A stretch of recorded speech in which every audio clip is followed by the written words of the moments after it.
Another question I wanted to ask you is about Hinduism and what are the things that make you Hindu?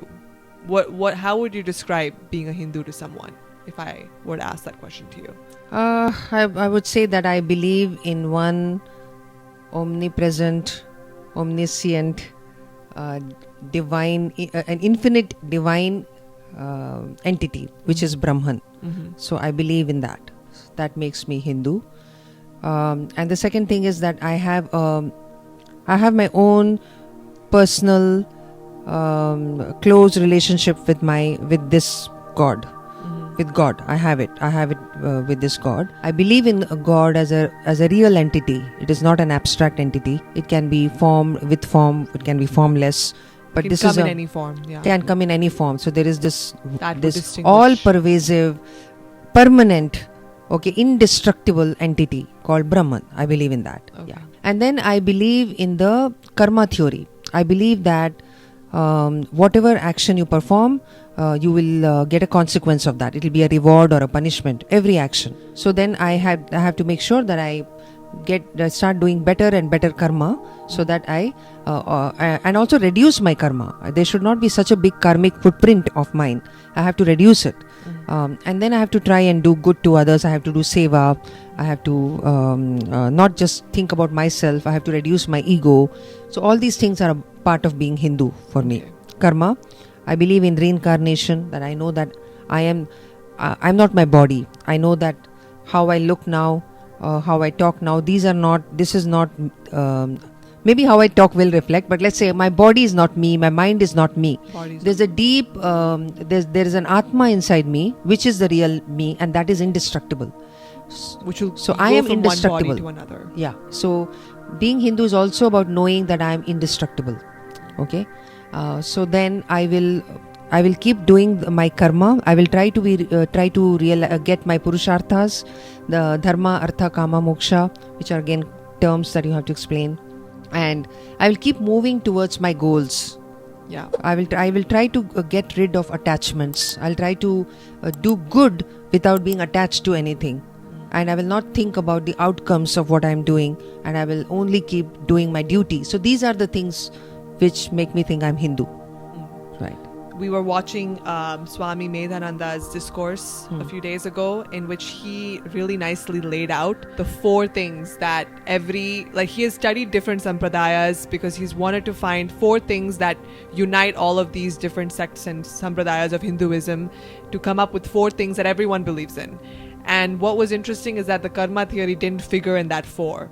And that's more of like a bonus thing about being Hindu. But the 4 things he mentioned, the first was what you mentioned earlier. There is one infinite divine reality, which can be called by different names, manifests itself in different forms. He is formless or with form, and he can be personal or impersonal. Just descriptions of who this divine power is. That's number 1.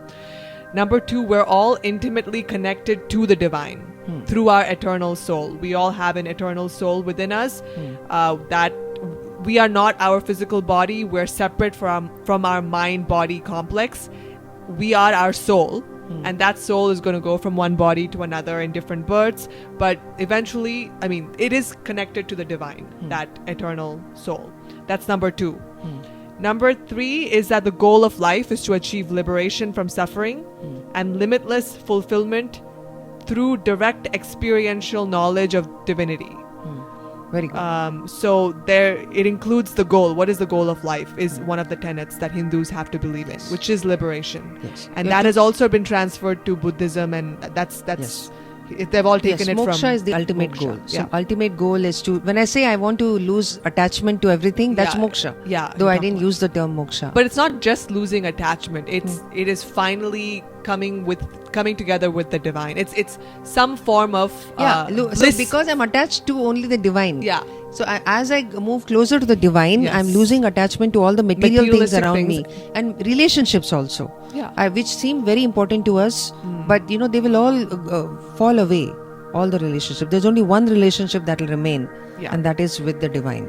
So this is a realization that happens through growing up, actually. That eventually the only thing that's permanent is your relationship with God. Then what is the 3 things? That's number 3. And number 4 I like a lot because personally, I think Hinduism, the reason I love Hinduism is because it gives you techniques on how to fulfill all these things. How do you reach the divine reality? It's told you what is the divine reality, how are we connected to that reality, what is the goal of life, and how do we get there. It's the prescription. And so the fourth one is actually the prescription of how to get there. He says that there are many paths to that goal, but paths can be categorized into four main highways to realize your true divine nature. Number one is karma yoga, which is to engage in selfless work, meaning you're taking the ego out of the work, you're dedicating your work to God without caring about the outcome. Number two is bhakti yoga, which means you're just involved in prayer, worship, rituals, sadhana, and full devotion for Bhagwan. Number three is jnana yoga, which is the intellectual relationship that you develop with God, like the understanding through Advaita or Dvaita, all these different ways in which you're trying to understand Him and His forms and how to get there. And number four is Raja Yoga, which is based on Patanjali's Yoga Sutras, where you're engaging in meditation to realize our nature as our Purusha, as a Purusha. That's another thing about a Hindu, that you are pushed to realize your true nature. I find that fascinating. So, who are you? You're forced to think about who are you? What is it you really like? What really gives you joy?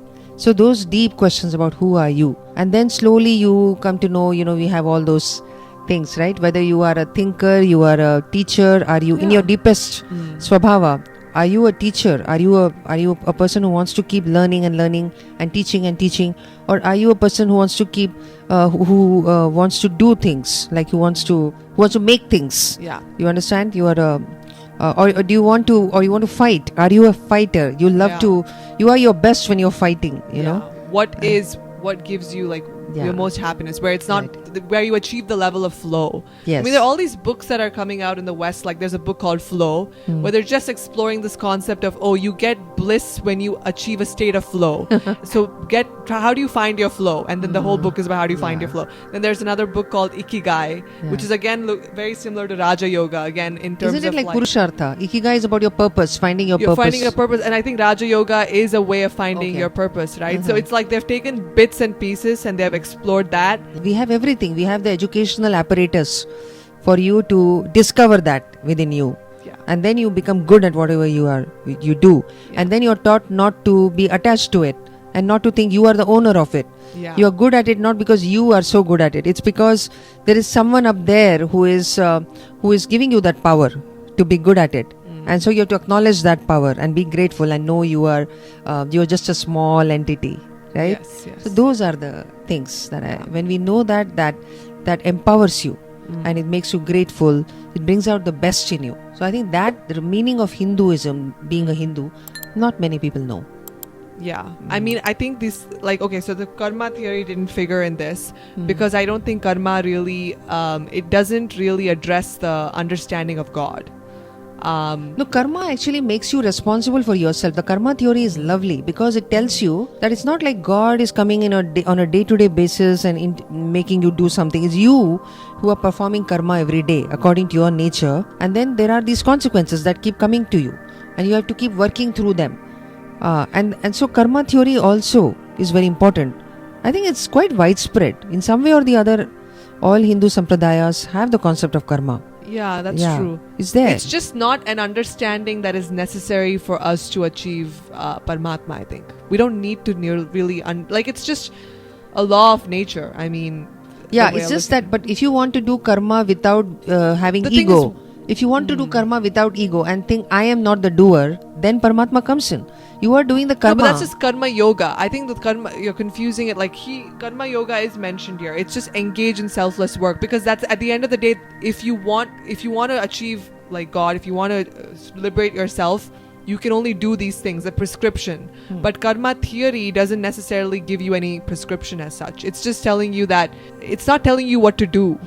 It's just explaining what the outcome of what's happened. So it's telling you that this is the framework that you keep doing, and this is what will come to you. But again, if you go a little deeper, how did this framework come? Like, who is there? Is this there by itself?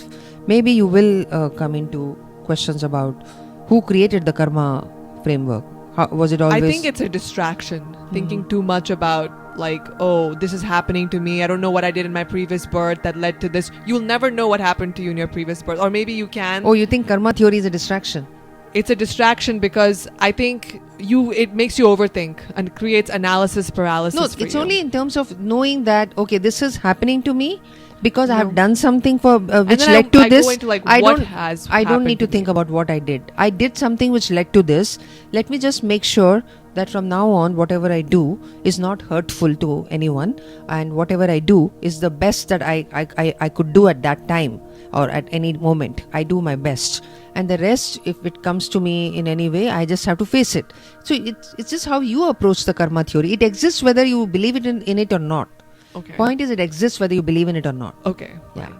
Nobody cares whether you believe in it or not. I believe in it. I'm just saying that it could be a distraction when you're thinking, because we have been programmed in such a way that in every birth we don't exactly understand why things are happening to us. Like if I knew that this was happening to me because of ABC that I did in a previous birth, it would be great. But clearly God didn't want us to have that understanding. No, but when you think of your own svabhava, your own nature, you can actually know a lot of things. Maybe I'm so hot-headed. Maybe I react impulsively. Maybe I do these things.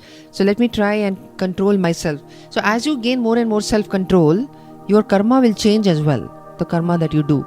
So I think karma theory need not be something that will be stressful to you.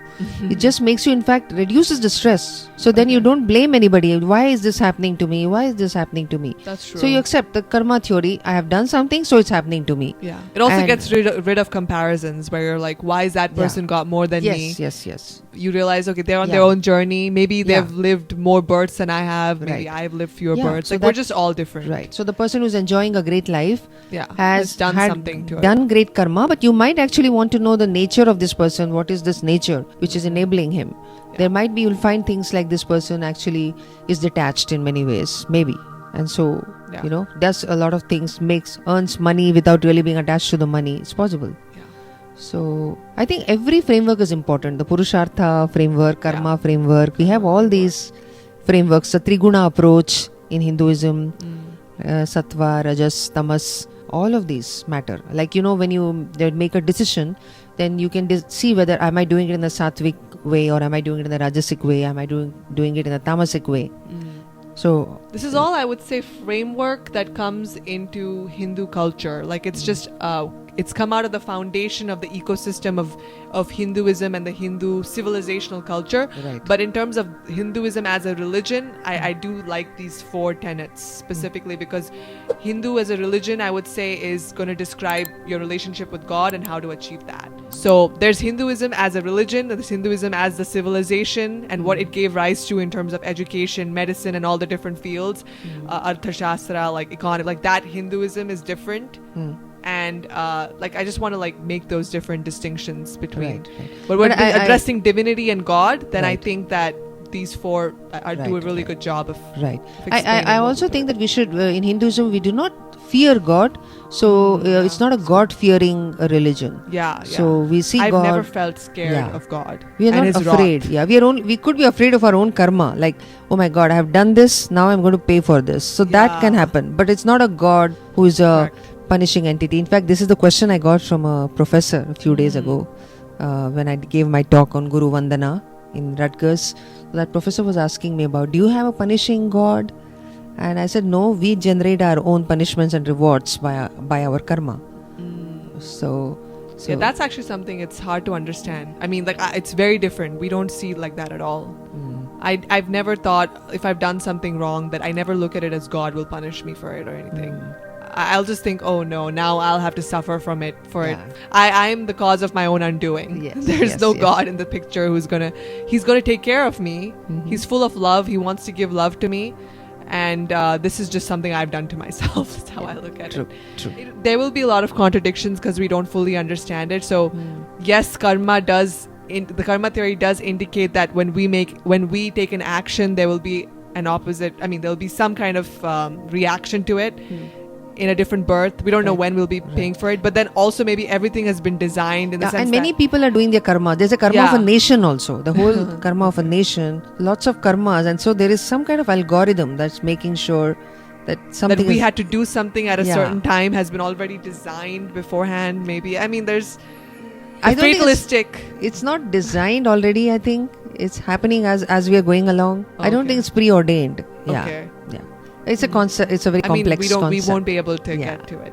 We need a lot more. We have to meditate a lot more and reach that state of meditation. Yeah. Then maybe we can discuss a lot more. Or maybe we don't have the adhikara yet to talk about these things.